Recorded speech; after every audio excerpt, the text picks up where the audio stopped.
ژیانێک سەر تاپای بۆتە مەسلەحەت خوازی کە لە باب و باپیران و پێشیرانمان بەو شێوەیە نەبوو.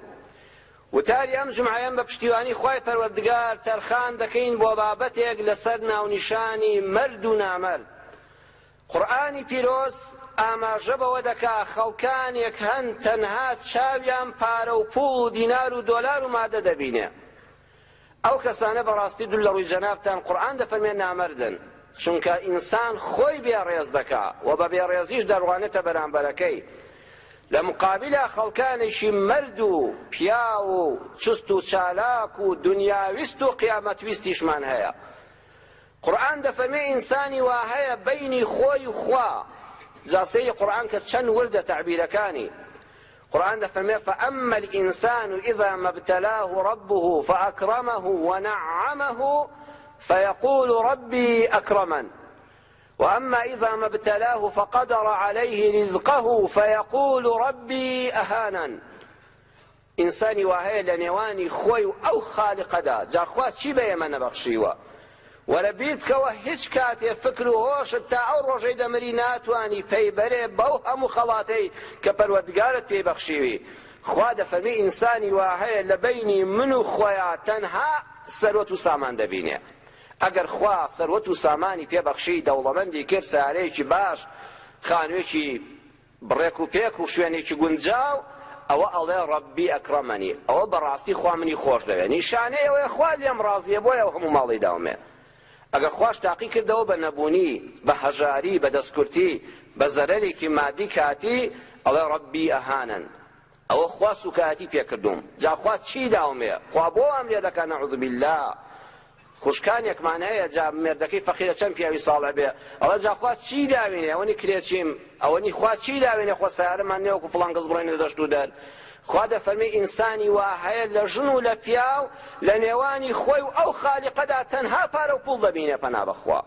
بەڕاستی ئەوە نامەردە، چونکە سەیری ئەم هەموو خەڵاتە ناکا کە بەم جەستەی خۆیەوەیە کە هەر پەنجەیەکت هەر گلێنەی چاوەکەت تەواوی سەروەت و سامانی ئەم سەرزەوی و ژێرزەویەکەش دێنێ.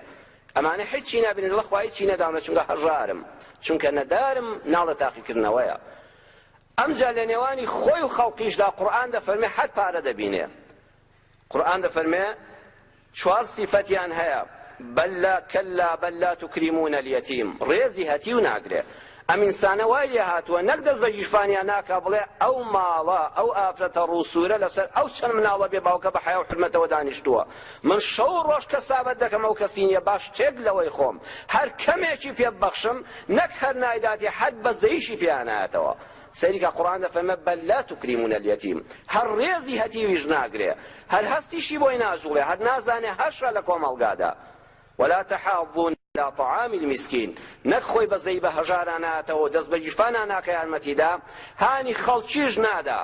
بڵێ خەڵکی نەوەرن با سەدەقە و خێر بکەین بەو هەموو هەژاری لە کۆمەڵگادا هەیە بەو هەموو نەداری کە لەبەر چاوان و لە دەور و پشتمانە. قورئان دەفەرمێ خاڵی سێمیان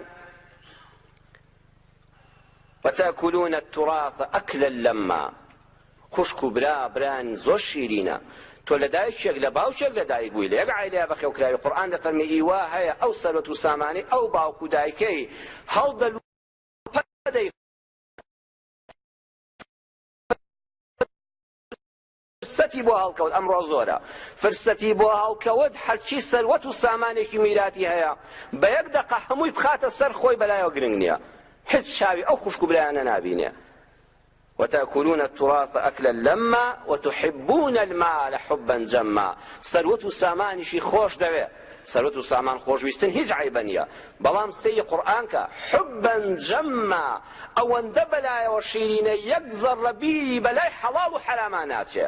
ئەڵێ گرنگ ئەوەیە پارەم دەستکەوێ مەرحەبای فڵان کەس بکەم ئەبێ سوودێکی لێ ببینم فڵان کەس بۆ بناسم جا چ سوودێکی بۆم هەیە یعنی ئەم ئینسانە چاوی تەنها لە ڕێی ماددەوە مرۆڤەکان دەبینێ ماڵی وا خۆش دەوێ هیچ شتێکی تری کەرامەتی شەرافەتی ڕێزی حرمەتی هەمووی بڕوە لە پێناوی دەفتەرێ دۆلارە مانیعی نێداینێ پەنا بەخوا. ئەم ئینسانە خوا دەفەرمێ نامەردە. ئەم نامەردیە دەردێکی گەلێک کوشندەیە بۆ کۆمەڵگا لە بینی خۆت و خوا لە بینی خۆت و خەڵکیدا تەنها لایەنە مادیەکە ببینی ئەو سۆز و شتانە نەمێنێ وەکو ئامێر لێدێ ئامێرێک جیهازێک سوتەمەنی تێدەکرێ کار دەکا پشوو دەدا دوای چەند ساڵێک لە کار دەکەی و فڕێدرێ ئینسانی وا هەیە حرمەتمەیە بۆ جەنابتان عەینی ئامێر وایە نان پارە پەیدا دەکا نان دەخوا سوکنا دەکا زەواج دەکا ڕادەبوێرێ پشوو دەدا وەختێ دەزانی دەمرێ و دەڕواتە گۆڕستان و مەگە بەلافیتەکەی بزانی فڵان کەس هەبوو یان نا ئەینە حەد ناوێکی نییە هیچ شوێنەوارێکی نییە عەینی ئامێرە ئامێر هیچ سۆز و بەزەی نییە هەر ئامێرەکە دەجوڵێ مرۆڤی وا هەیە هەست و سۆزی لەدەست داوە بەهۆی ئەو نامەردەی کە پەنا بەخوا تووشی ئینسان بووە جا بوارەکان چەند بوارێک هەیە کە عەرزی جەنابتانی دەکەم و بیری خۆم و ئێوەی دەخەمەوە کە ئاگادار بین لەم بوارانەدا مەردایەتی و نامەردی دەردەکەوێ یەکەم بوار بواری کاربەدەستی